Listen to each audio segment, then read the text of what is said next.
आठवडाभराच्या ब्रेकनंतर मान्सूनने राज्यात दमदार पुनरागमन केल्याचं चित्र पाहायला मिळालं. उत्तर महाराष्ट्रातील काही जिल्हे वगळता संपूर्ण राज्यामध्ये मान्सूनने जोरदार बॅटिंग केली. उत्तर महाराष्ट्रामध्ये देखील मान्सून दाखल झाला असून आता संपूर्ण राज्य मान्सूनने व्यापला आहे. पुढील 24 तासांमध्ये कोकण, दक्षिण मध्य महाराष्ट्र आणि विदर्भातील काही जिल्ह्यांमध्ये मुसळधार ते अतिमुसळधार पावसाचा इशारा हवामान विभागाने दिला आहे. तर उत्तर कोकण, उत्तर मध्य महाराष्ट्र आणि मराठवाड्यातील काही जिल्ह्यांमध्ये मेघगर्जनेसह मध्यम स्वरूपाच्या पावसाचा इशारा हवामान विभागाकडून देण्यात आलाय. पाहुयात 25 जून रोजी राज्यातील हवामानाची स्थिती काय राहील.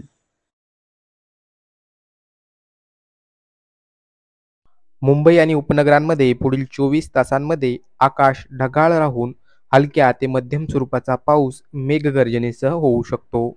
तर कोकणातील जवळपास सर्वच जिल्ह्यांना मुसळधार पावसाचा इशारा हवामान विभागाने दिला आहे. कोकणातील सिंधुदुर्ग, रत्नागिरी, रायगड या जिल्ह्यांना पावसाचा ऑरेंज अलर्ट 25 जूनसाठी देण्यात आला आहे. तर पुण्यामध्ये देखील हलक्या ते मध्यम स्वरूपाच्या पावसाचा इशारा हवामान विभागाने दिला आहे. कोल्हापूरमध्ये मात्र मुसळधार पावसाची शक्यता हवामान विभागाने वर्तवली आहे. मराठवाड्यातील काही जिल्ह्यांमध्ये मागील काही दिवसांपासून समाधानकारक पाऊस होतोय.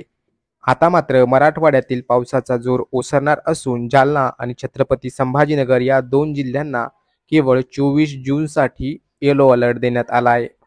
मान्सून आणि जोरदार पावसाची प्रतीक्षा असलेल्या उत्तर महाराष्ट्राला मात्र पावसाने गुड न्यूज दिली आहे. पावसाने महाराष्ट्र राज्याला कव्हर केलं असून उत्तर महाराष्ट्रातील सर्वच जिल्ह्यांमध्ये देखील मान्सूनने जोरदार हजेरी लावली आहे. त्यामुळे पेरणीसाठी खोळंबलेल्या शेतकऱ्यांना देखील दिलासा मिळाला आहे. तर विदर्भातील काही जिल्ह्यांमध्ये मुसळधार पावसाची शक्यता हवामान विभागाने वर्तवली आहे.